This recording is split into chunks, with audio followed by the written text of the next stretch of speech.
जी, वैसे हम सांसारिक लोग हैं, इस वजह से कह रहे अरे हैं। उसमें क्या है, ऐसा कुछ भी नहीं है।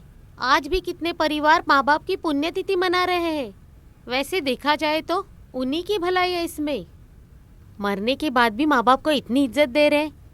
वैसे तुम इन्हें सही समय पे दवाई और खाना दे रही हो ना। आज के हिसाब से तो ये फैशन हो गया है। लाश को मॉर्चरी में रखना बस इज्जत का सवाल है। खाने में क्या बना है बेटा? सब तैयार है दादाजी। हाँ आप लोग भी चलिए, साथ में कुछ चलो खाते बेटा। हैं। दादाजी लिखे बिना यहाँ से कहीं नहीं जाएंगे। तुमने ठीक कहा। आजा।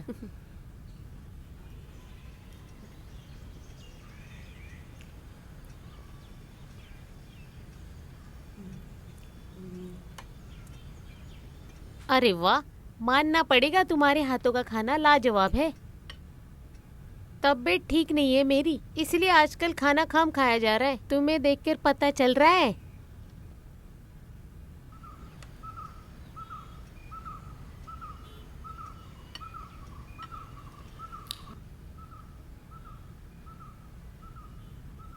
ठीक है, वैसे भी 12 बज गए हैं। ठीक से हाथ धो ले बेटा। जाते वक्त छोटी माँ से मिलकर जाते हैं। बच्ची क्या कर रही है? वो तो नहा रही है। अच्छा ठीक है, हाँ तो हम लोग निकलते हैं। ईस्टर से पहले अगर हो सके तो हम लोग फिर आएंगे। हाँ ठीक है ठीक है। हाँ बच्ची को याद से बोल देना। बोल दूंगी। चल बेटा चल।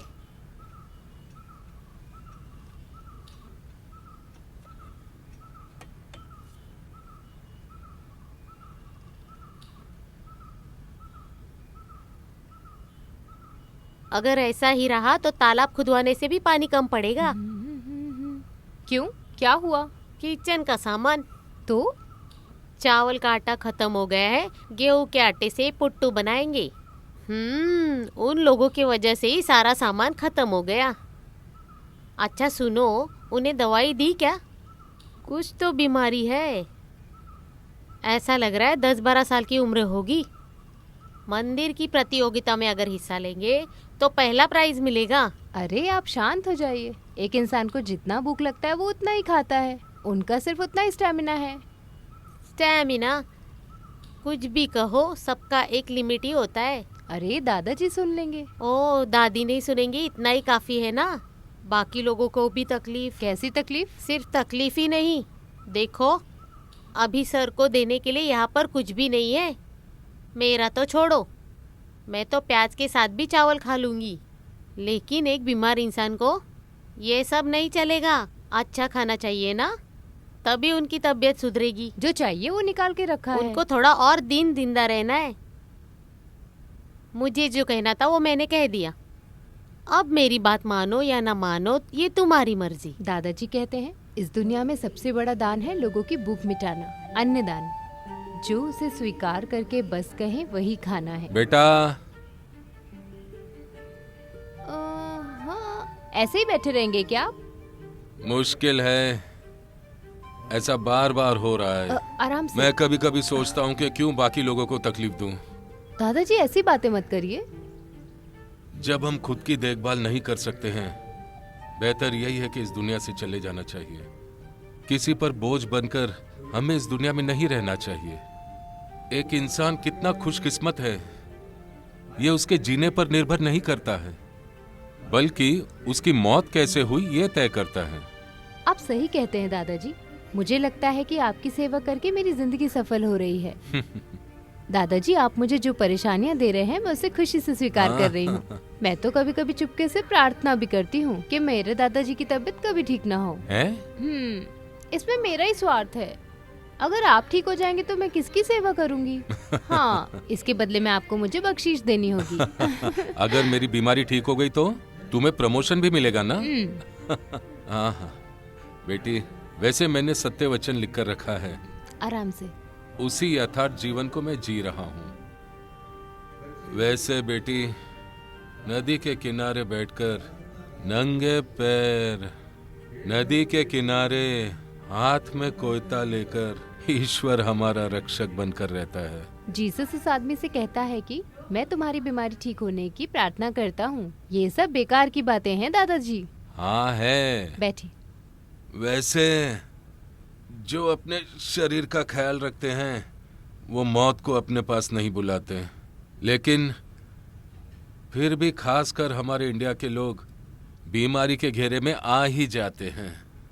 अगर कहा जाए तो लोग हमारी देखभाल करने के लिए हमारे इर्द गिर्द रहते हैं, इसीलिए खुशी से उनका ख्याल रखते हैं। ये मैं बीमारी के बारे में नहीं बोल रहा हूँ, दादाजी आप ये सब क्यों बोल रहे हैं?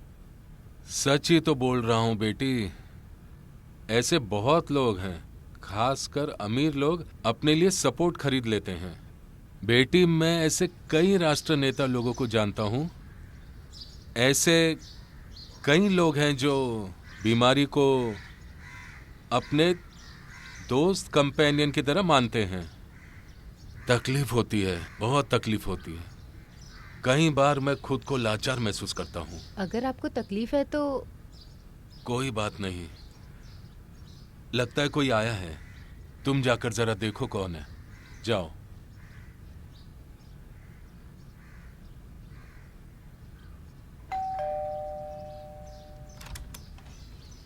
Good morning. What a pleasant surprise. हाँ, तुम्हें थोड़ी तकलीफ देनी थी। हाँ मान लिया। हाँ? और मैंने बहुत तकलीफ झेल ली। इतनी तकलीफ काफी है। अरे बाप रे, इसे तो लोग जेलेसी के नाम से अच्छा? जानते।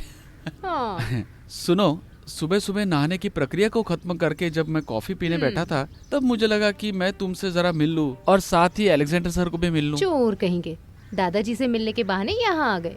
अरे मैं सबसे अलग किस्म का आदमी हूँ। ये तो मैं जानती हूँ। वैसे मुझे इस तरह का फ्लर्टिंग पैशनेट नहीं करेगा। Don't lie. वैसे तो लोग उस उम्र में अनुभव करते हैं, वो एक किस्म का फैसिनेशन है। अगर ऐसी कोई बात है तो मुझ में भी ऐसी कोई कमी नहीं है। मैं जिस कॉलेज में पढ़ा रहा हूँ वहाँ बहुत सुंदर लड़कियाँ हैं और वो सुंदर लड़कियाँ मुझसे फ्लर्ट भी करती है। अरे ये सब छोड़ो, सर कहाँ है? हमेशा की तरह उनका एक्सरसाइज चलता रहता है। अच्छा, वो कहानी कहाँ तक पहुँची? हाँ, कुछ काम आगे बढ़ा है। मैं हूँ ना उनका स्क्राइब, तो वो उठकर चलने लगते हैं। सी, आज वो पूछने से कसम खाएंगे। हर कसम फायदे के लिए होती है। इंसान को हर रोज पूजा पाठ करने से शांति मिलती है। वैसे सोचा जाए तो हर रोज का दिन अच्छा ही होता है। तो फिर हम जैसे क्रिश्चियन लोगों के लिए कसम खाने का प्रॉमिसिंग दिन है। तुम क्रिश्चियन लोग प्रॉमिसिंग दिन को बनावटी बनाकर जीते हो, ठीक है ना? अरे मान लिया, तुमसे बहस करना बेकार है। वैसे आज फ्री थे, थोड़ी देर बाद लिखने की सोच रहे थे, अचानक इस महानुभव दर्शन का। तो फिर मैं चला जाता हूँ। ये हुई ना बात। आए हो तो दादाजी से मिलकर जाओ। आओ। अरे ऐसे बैठे बैठे सोच रहा था कि बाहर जाकर आऊँ। वैसे एक बैचलर की मानसिकता के बारे में विमला तुम तो जानती हो ना? हाँ जानती हूँ। इस बैचलर को मैं बहुत दिन से देख रही हूँ। खैर छोड़ो। वैसे ऐसी क्या खास कविता पढ़ रहे थे? ऐसा नया कुछ नहीं है, जो दिल में आता है पढ़ता हूँ। Every history is fact. तो फिर क्या, पढ़ूंगा, रख दूंगा, फिर पढ़ूंगा और फिर बाद में रख दूंगा। हो गया क्या? नहीं, in fact now searching for psychology of God. What you mean? हाँ यार, भगवान के दिल के अंदर के भावनाओं के गहराई को पढ़ना चाहता हूँ। ओह, फिर तो ये बहुत बड़ी समस्या है। कल जब तुमने फोन नहीं किया तो मुझे लगा, क्या? ऐसा लगा जैसे बहुत बड़े प्रधानमंत्री हो। बेटी, आई दादाजी, एक मिनट। हाँ, तब तक तुम इस अखबार को पढ़ो, ताज़ा खबरें भी इसमें हैं। अगर नहीं चाहिए तो टीवी ऑन कर लो। ठीक है मैडम। कौन है, किससे बात कर रही थी? एक महापुरुष है दादाजी। दादाजी का शिष्य और विशिष्ट प्रदीप आया है। अच्छा, प्रदीप आया है। क्या खास बात है? कोई खास बात नहीं है, और ना ही मैंने पूछा।